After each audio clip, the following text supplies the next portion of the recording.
Mesdames, Mesdemoiselles et Messieurs, chers auditeurs, bienvenue à ce nouvel épisode du K-Podcast. Avec vous, Haché Ahmad Mustafa. Merci pour votre bienveillance. Merci surtout pour votre fidélité. Aujourd'hui, un nouveau numéro avec un nouvel invité. Il est l'un des pionniers de la blogosphère tchadienne et africaine. Il s'appelle Makaïla Ngebla. C'est un journaliste blogueur tchadien. Il est avec nous au studio de K-Podcast. Bonjour Makaïla. Bonjour Haché, merci. Ça va ? Très bien et toi ? Très ravie de t'avoir aujourd'hui Moi aussi, dans ce studio. Moi aussi, c'est un plaisir partagé et ça me fait un grand plaisir d'être dans vos studios aussi. Merci, c'est très gentil de ta part. Écoute, on sait déjà que tu es journaliste, blogueur. On te suit beaucoup à travers les réseaux sociaux notamment. D'où aussi, moi, je t'ai connue comme ça. Et je voudrais aujourd'hui, à travers cette émission, faire un peu découvrir qui est Makaïla, qui se cache derrière ce journaliste-là, la vie, l'humain surtout, ce talent. Tu fais partie encore une fois des rares blogueurs tchadiens. Et aujourd'hui, notre première question va d'abord se tourner vers un voyage dans ton pays d'origine. Tu es tchadien.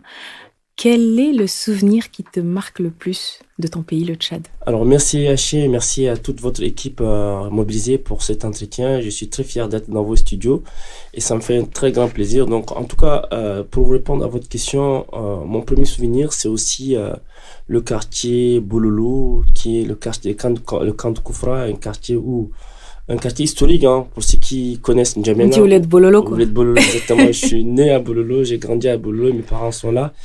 Et depuis, avant l'indépendance du Tchad, donc dans les années 1940, déjà, mes parents étaient là-bas.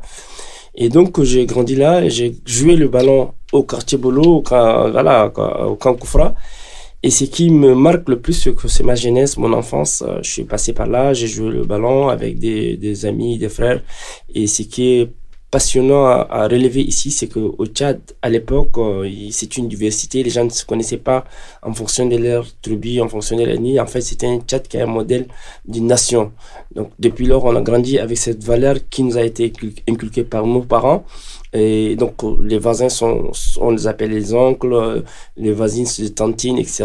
Donc, du coup, ça, c'est des valeurs que j'ai gardées jusqu'à maintenant. Et jusqu'à maintenant, je les partage avec des amis et j'ai gardé des très bons souvenirs de ces quartiers. Cela fait aujourd'hui 21 ans que je suis pas au Tchad. Mais néanmoins, j'ai toujours gardé des relations. Grâce à Facebook, on a retrouvé pratiquement des amis en tout cas, c'est un très, très grand souvenir et j'espère retrouver mon pays dans bientôt. Qu'est-ce qui t'a poussé, en fait, à embrasser ce métier ? Vous savez, le journalisme, en général, c'est en fait un métier qui est noble par son sens, parce qu'en fait, c'est des gens qui ont un engagement d'information, d'informer le public et d'informer de manière objective. Et moi, de bas âge, j'ai pensé que j'avais des modèles comme Mohamed Ahmad Adamou.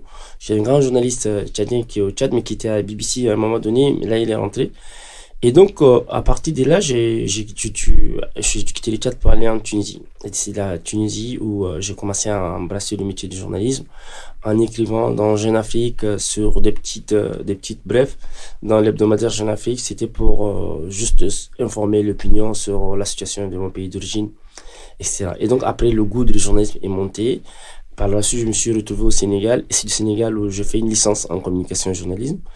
Et après, j'ai animé une émission radio à Dakar. C'est une émission thématique qui a la possibilité de donner, qui a vocation de donner la parole à des migrants et des réfugiés qui sont au Sénégal. Et donc, c'est grâce à ça que j'ai pu quand même faire découvrir dans le milieu d'abord médiatique sénégalais, par la suite au niveau international, à travers mon blog qui est très très suivi, qui est un blog qui est référencié sur TV5 parmi les blogs les plus vus au niveau francophone. Magnifique, félicitations. En tout cas, je vois que c'est un très très beau parcours, mais en plus de ce parcours, c'est ce parcours où tu es parti du Tchad, après c'est le Sénégal, après la Guinée, la Tunisie, oui ou non ?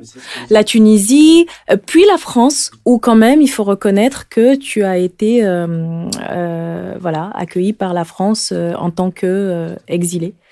Donc c'est un métier dangereux quand même, d'être journaliste. Oui ou non? Tout à fait, dans un contexte africain très difficile et surtout tchadien.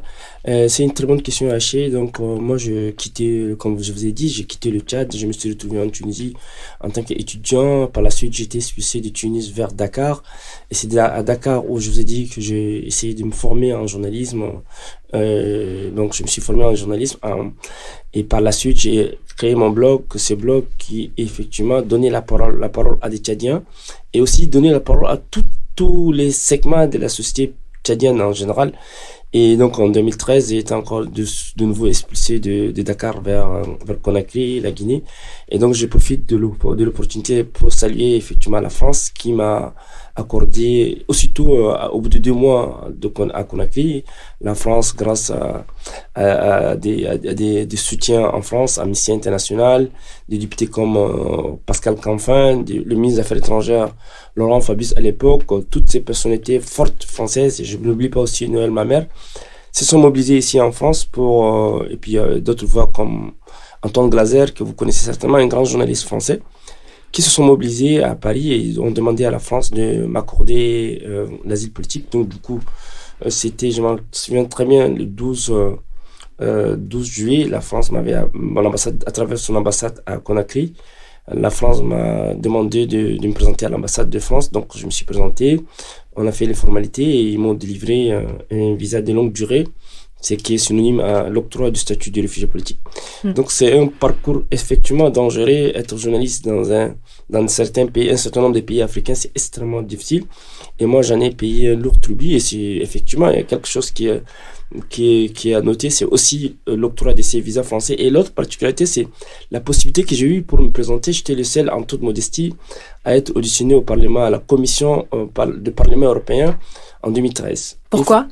Parce qu'en fait, grâce à des députés européens, ils ont demandé à ce que moi je sois auditionné en tant que journaliste qui observe l'aide publique au développement accordée par les États européens à des États africains et que je puisse donner mon regard sur cette question. Donc c'était un prestige, un honneur aussi de me retrouver à Bruxelles dans une salle hyper pleine. Il y avait beaucoup de monde et c'était grâce à Eva Joly qui est une députée européenne. Oui. Et donc l'entretien a duré pratiquement 45 minutes avec des députés européens qui m'ont posé des questions. Je leur ai expliqué que l'aide publique au développement aurait dû servir effectivement à soutenir les médias libres et indépendants. Je pense que vous avez aussi ces gens, vous devez entrer aussi dans ces cadres-là et que grâce à ces médias libres et indépendants, on pourrait éventuellement soutenir, sensibiliser des citoyens dans le cadre de conscientisation de leurs droits civiques et politiques. Aussi, en même temps que l'aide publique au développement soit attribuée à des sociétés, à des organisations de la société civile pour que les Italiens et les Africains en général reconnaissent un peu leurs droits civiques et politiques. Donc c'était ça en fait, l'échange a tourné autour de ça. Et vous pensez que le combat il est gagné? Mais justement le combat n'est pas encore gagné, malheureusement. On est face à un défi énorme, défi sécuritaire, défi d'immigration. Et donc, vraiment, c'est grâce aux médias que nous avons réussi quand même à informer un large public européen. Et puis, depuis 2015 à nos jours, je suis allé en Espagne. J'ai fait 1 mois pour sensibiliser les élèves espagnols sur les acquis liés à la liberté d'information, à la liberté de presse en Occident et en Afrique. Donc, du coup. Mais comment tu apprécies alors la force du média en ligne par rapport à tout ça? Est-ce que tu penses que c'est encore plus, ça porte plus?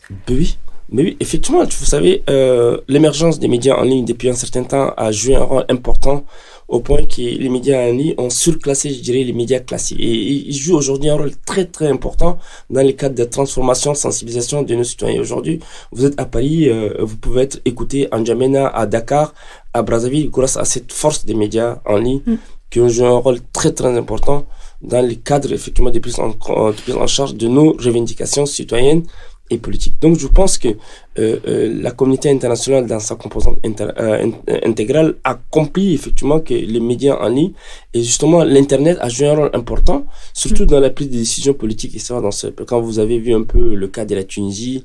Donc grâce à l'internet, les gens ont pu quand même mobiliser et atteindre des revendications légitimes dans ces pays-là. Donc moi je pense qu'aujourd'hui les médias en ligne sont devenus incontournables et doivent être pris en considération comme des médias qui jouent un rôle important dans le cadre de la consolidation d'un état de droit et surtout dans le cadre du développement de nos états qui souffrent énormément.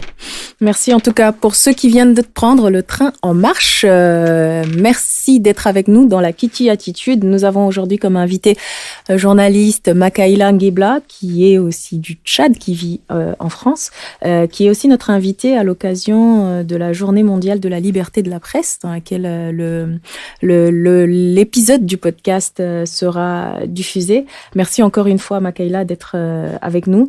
Nous allons passer à la deuxième séquence de l'émission, qui est une séquence plutôt actu et faits divers. On ne peut pas vous inviter sans pour autant vous parler de la fameuse pandémie liée à la crise de la Covid. Comment est-ce que vous la vivez dans vos activités ? Mais écoutez, la Covid-19 a freiné totalement les activités au niveau mondial et particulièrement en France où je vis. Et vous savez, depuis l'année dernière, on est complètement neutralisé, paralysé. Donc, ça a préoccupé l'ensemble des acteurs, que ce soit de la santé, des acteurs professionnels qui se mobilisent pour ne serait-ce qu'ensemble lutter efficacement contre cette pandémie. Malheureusement, on salue aujourd'hui l'avènement du vaccin qui devait être quand même pris en compte. Malheureusement, dans un certain nombre de pays, même en développement, on a des difficultés à couvrir de manière générale les besoins de certaines populations. Et aujourd'hui, on est encore reconfiné en France. Donc, ça veut dire quoi? Ça veut dire qu'on est dans une situation d'impasse un peu inquiétante. Ouais. Néanmoins, les efforts des autorités se font sentir. Les efforts au niveau de l'Union européenne, au niveau de l'Union africaine et au niveau même des Nations unies se font sentir à travers l'OMS.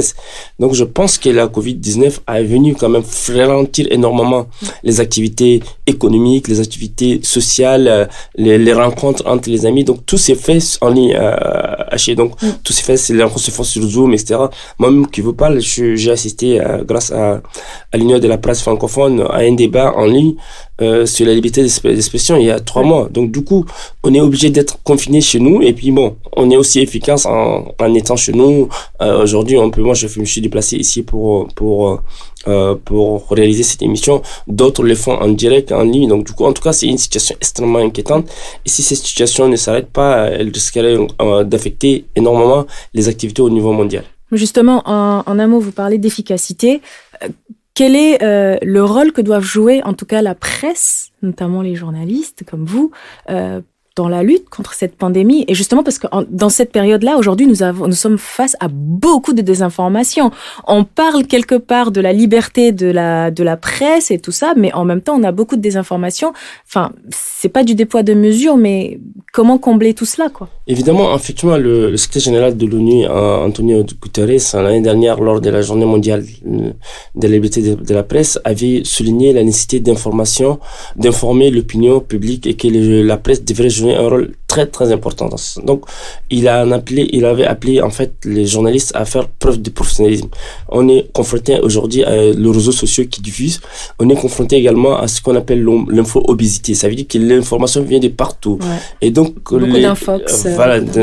D'intox, etc. Donc, du coup, les institutions respectueuses comme l'Union européenne, comme l'Union africaine ou bien comme l'OMS appellent les journalistes à faire preuve de rigueur dans les traitements d'informations. C'est ce que nous faisons. Il faut vérifier les sources, il faut vérifier effectivement certaines informations. À un moment donné, il y avait des informations qui ont circulé comme quoi le vaccin allait être quand même viser le continent africain. Or, c'était juste tout à fait de l'intox. Et donc, il a fallu que les gens se recadrent. Il fallait que les gens essaient de faire attention à ce qui était dit et d'être très regardant, sélectif. On fait effectivement un journalisme professionnel pour éviter à ne pas tomber, à ne pas contribuer à faire effectivement à ces pratiques de désinformation qui risqueraient de nuire à la société. Donc, le rôle du journaliste aussi, effectivement, d'apporter sa contribution en fait dans la consolidation et dans la lutte contre la Covid-19.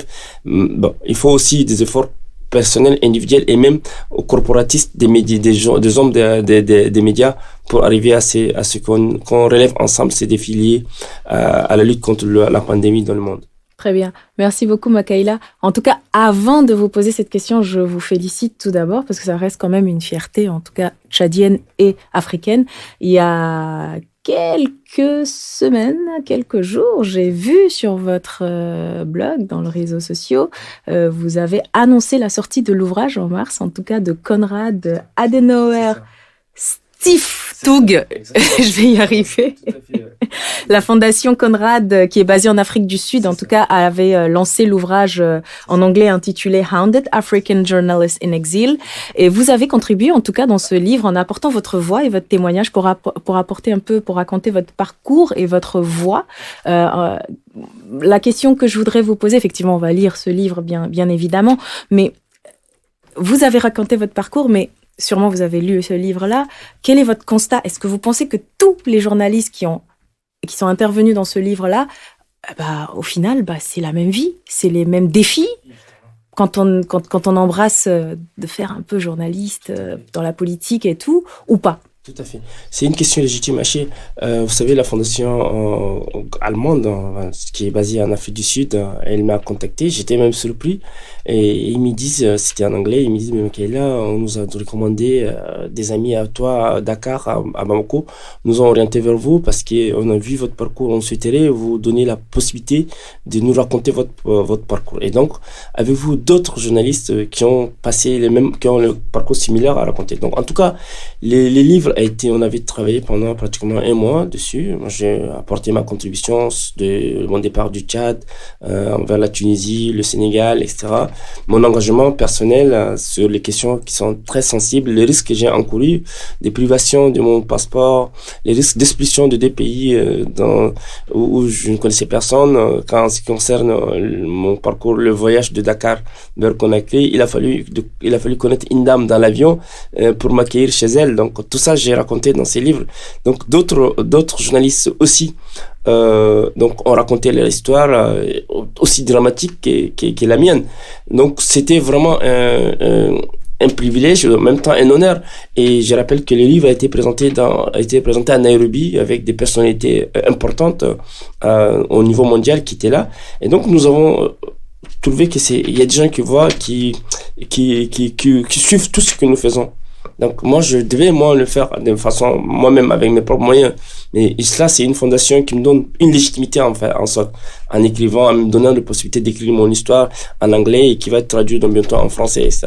Donc ils m'ont légitimé dans mon combat et ils ont aussi reconnu que mon parcours était et donc je vous rappelle que la presse kenyane avait évoqué ces livres lors de la rencontre de Nairobi, donc c'est encore une fierté de plus ma modeste parcours, ma modeste personnalité, mon modeste parcours affecte, ou bien je dirais touche un certain nombre d'opinions à l'échelle internationale. Donc en tout cas et pour vos autres confrères, vous pensez que c'est la même histoire? Enfin, vous êtes face au même problème, en fait, on va dire. Mais justement, ou non, c'est quand même des parcours différents, on va dire ça comme ça. Justement, les gens, ils se sont exilés, parce qu'ils dans les livres, j'ai vu des parcours de Somaliens, des parcours moi, je suis le seul Tchadien, donc c'est un honneur pour le Tchad, en toute modestie. Et d'autres, des Érythréens aussi, qui ont eu le même parcours et qui ont dû quitter le pays pour se retrouver en exil. Et donc, c'est une façon de reconnaître tous les combats que ces journalistes ont fait au péril de leur vie, au risque que vous connaissez, effectivement, au risque de persécution, etc. En tout cas, moi, je pense que c'est des situations qui sont assez poignantes et assez inquiétantes parce qu'il faut être courageux pour mener ces combats pour la liberté d'information et la liberté de la presse. Et je les félicite honnêtement tout ce qu'ils ont fait. Magnifique. Vous avez parlé de la famille. Donc, être journaliste et avoir une famille, être en exil, ce n'est certainement pas un choix, mais comment est-ce que vous vivez cela au quotidien? Oui, c'était pas facile. Vous savez, moi, quand j'étais journaliste quand je vivais tout seul, c'était pas du tout facile de de faire une vie de famille. Vous savez, déjà, le fait d'avoir un blog, c'était un peu très mal vu. C'est dans des pays en développement et surtout dans un pays aussi. Pourquoi? Parce que vous pensez que c'est culturel? C'est culturel parce qu'il nous faut une émancipation démocratique dans nos pays. Malheureusement, l'état d'esprit, il n'y a pas une maturité politique qui fait que les blogs, ça devait être en principe un outil d'information qui devait être quand même accepté dans la société, sauf que à un moment, ça fait 10 ans que moi j'ai ce blog et l'émergence de la blogosphère en général à un moment donné est associée un peu à l'activisme, alors que les blogueurs aussi quelqu'un qui fait de l'information au même titre qu'un journaliste. Vous savez, la résolution proposée par Reporters sans frontières auprès des Nations Unies en 2014 avait demandé aux Nations Unies de bien vouloir prendre en considération les blogueurs et les journalistes qui font des travaux d'information, que ce soit sur le terrain ou bien dans une rédaction en fait. Donc du coup, Reporters sans frontières a souhaité à ce que les Nations Unies prennent en considération le risque qui pèse sur ces blogueurs et ces journalistes à travers ce qui s'est passé en Tunisie, en Syrie, etc. et même au Mali. Donc du coup, on se réjouit, ça veut dire quoi? Ça veut dire que le travail des blogueurs et des journalistes est apprécié à un niveau très élevé que les Nations Unies. Donc, donc, à partir de ces moments, je n'avais pas une vie de famille parce que personne, vous savez, je suis en toute sincérité, pour un pays comme le Tchad, quand vous vous engagez dans une voie aussi comme celle que je viens de dire, beaucoup de familles n'oseront pas à donner leur fille à un journaliste qui est engagé. Donc du coup, à un moment donné, je me suis retrouvé à Dakar, de Dakar à Conakry, et Conakry en France. C'est en France où on a réussi à nous reconstruire, à me reconstruire personnellement, à avoir une femme, à avoir 2 enfants maintenant qui sont nés en France. Donc du coup, c'est quelque chose de malheur. Et bon, c'est que ces parcours a abouti. Tous ceux qui n'ont pas cru en moi à un moment donné ont su que le fait que je sois venu officiellement en France, le fait que ma question a été hyper médiatisée, le fait que le gouvernement français a salué également mon combat, etc., le fait que l'Union européenne m'accueille, ça m'a donné plus de fierté, et fierté à mon entourage, à mes amis, à ma famille, à tous ceux qui croient en moi. Et donc c'est ce qui a permis à un certain nombre de personnes, de familles, à me soutenir dans ce que j'ai fait. Et aujourd'hui, c'est vrai, j'ai une vie de famille. Je vis en France, et au niveau professionnel, je continue à gérer mon site d'information, en même temps à intervenir dans les lycées aussi pour sensibiliser les élèves surtout français, dans le cadre de la liberté d'information, de la liberté de la presse. Et ça intervient souvent dans le cadre de ce qu'on appelle la semaine de la presse. Et donc là, demain, je serai à Lorient pour une journée entière, en fait. Très bien. Et ben justement, tu es aussi notre invité aujourd'hui parce que justement, c'est par rapport à la Journée mondiale de la liberté de la presse. En même temps, je fais aussi personnellement un hommage, en tout cas, à tous les journalistes du monde entier, qu'ils soient africains, européens, asiatiques, et notamment aussi les journalistes français, souvent qui ont été tués parce qu'ils ont voulu dénoncer ou dire des choses. Et une pensée, en tout cas, à tous les confrères d'Afrique. Qui ont tout simplement, on va dire, à un moment voulu parler ou raconter tout simplement le réel. Et c'est aussi une semaine ou une journée d'hommage à tous ces vaillants guerriers, on va les appeler comme ça. Pour cette journée, quelle place vous pensez, si vous devez faire un plaidoyer, Makaïla, quelle place devait être accordée aux journalistes politiques, d'après vous? Tout à fait. La journée du 3 mai 2021, elle a été proclamée par les Nations Unies, et dans le but effectivement de croiser les regards entre les journalistes, les gens de la société civile, les États, afin de discuter comment trouver des solutions à la situation des journalistes. Et aussi, vous savez, essayer de confronter les idées pour faire en sorte que la situation des journalistes dans le monde soit améliorée. Et faire en sorte que améliorer, ça veut dire que la protection des journalistes doit être effective. Le plaidoyer que moi je voudrais annoncer à travers votre micro, c'est de faire en sorte que la communauté internationale, dans sa composante globale, que ce soit l'ONU, que ce soit l'Union européenne, que ce soit l'Union africaine et d'autres organisations sous-régionales, se mobilisent plus pour accorder, soutenir les journalistes qui se trouvent dans des situations aujourd'hui très très difficiles et dont les missions sont plutôt de nous informer. Ils jouent ces rôles de nous informer, de nous éveiller, et c'est aussi une prise de conscience dans ce qui se passe. Ils nous relaient des informations importantes, que ce soit dans des situations de conflit, que ce soit par exemple au Mali, en Syrie. Il a fallu, en Libye même à côté, il a fallu des journalistes pour relayer ces informations. Or, à un moment donné, la communauté internationale n'a pas été regardante. Quand je pense à des journalistes français qui ont été, Claude Verlon, etc., qui ont été assassinés au Mali, c'est assez inquiétant pour nous, pour que la communauté internationale se mobilise davantage. Donc cette journée devrait quand même, une fois de plus, qui sera célébrée, qui est en train de célébrer, doit être quand même braquer les projecteurs des médias, des organisations internationales sur la question du journalisme, afin qu'ils puissent bénéficier véritablement d'une protection effective à tous les niveaux, au niveau national, au niveau international, au niveau des institutions. Sans cela, on ne pourrait pas arriver vraiment à ce que les journalistes puissent quand même être en sécurité, en paix, et afin qu'ils puissent travailler convenablement dans le cadre de son métier, dans l'exercice de son métier. Très bien. Merci beaucoup, Makaïla, d'avoir accepté d'être l'invité de ce nouvel épisode du K-Podcast.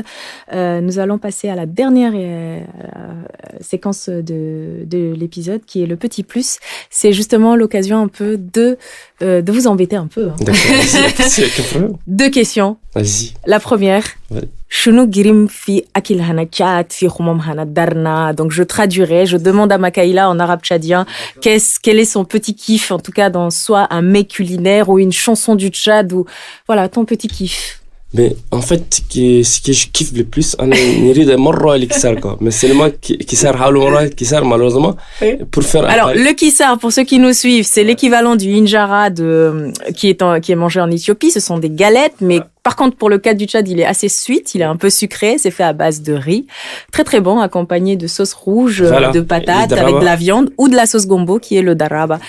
Et ben voilà, et c'est donc, un très bon plat. C'est un plat vraiment qui est prisé et qui nous manque énormément. Donc aujourd'hui, il a fallu qu'on parcourt des distances pour aller acheter chez une Tchadienne qui est un peu éloignée. Oui. Donc c'est un peu délicat. Mais j'espère que les Tchadiens réfléchissent ici à Paris d'avoir un propre restaurant, parce qu'aujourd'hui, vous savez, les Soudanais ont des restaurants, les Érythréens ont des restaurants. Il faut que les Tchadiens réfléchissent à avoir un restaurant qui puisse valoriser leur habitude culinaire et leur cuisine. En parlant de restaurant et de valorisation de la culture, je fais un clin d'œil à Ashwar Suleiman, qui est une jeune Tchadienne qui a, alors à Makaïla, pour la petite histoire, c'est une Tchadienne qui est aussi actrice, comédienne, et qui a vécu aux États-Unis, qui est rentrée au Tchad et qui a lancé 2 restaurants. Enfin, Taïm et aussi le Madrigal, avec une autre Tchadienne qui s'appelle Aïcha Yaya, à qui je fais un petit clin d'œil. Et c'est des plats vraiment qui sont excellents. En temps normal, quand on vient à N'Djamena, on veut manger des plats tchadiens, on a un peu du mal on sait pas où, parce que c'est des fois un peu bubi, mais pour une fois, voilà, des restaurants qui sont dignes de ce nom, correct, très abordable, au Tchad, en plein N'Djamena, dans 2 quartiers différents, et qui drainent du monde, qui drainent un peu tout le monde. Et donc voilà, c'est des femmes qui l'ont fait, elles ont osé. Et voilà, c'est un très très beau clin d'œil. Et à tous ceux qui ont l'habitude d'aller se servir là-bas, un clin d'œil. Et pour la dernière question, mon cher Makaïla, je suis sûre qu'il y a des jeunes qui te suivent, que ce soit des hommes ou des femmes, des jeunes filles, des jeunes garçons. Pour ceux qui aspirent à être les futurs Makaïla, des blogueurs, mais qui, quand même, quand ils écoutent cela, ont peut-être une peur ou pas. Quel est ton message d'inspiration, de motivation? Est-ce qu'il faut le faire ou pas? Ben oui, il faut le faire, parce qu'à un moment donné, il faut le faire. Quand tu vois mon parcours, il faut le faire. Je les encourage à le faire, et je les encourage à le faire de manière pacifique qui est possible. Ce que moi je l'ai fait aussi de manière pacifique. Je n'ai que ma plume, j'avais que mon ordinateur et mon sac à dos dans lequel se trouve mon ordinateur, et j'essaie d'écrire sans violence. Donc je leur demande de faire un travail beaucoup plutôt professionnel, de faire en sorte que leur travail puisse contribuer à éveiller une conscience tchadienne, et aussi encourager la cohabitation entre les fils et filles du Tchad, pour que ce pays-là que nous aimons tous soit un pays réputé par sa diversité, qui est notre richesse à nous.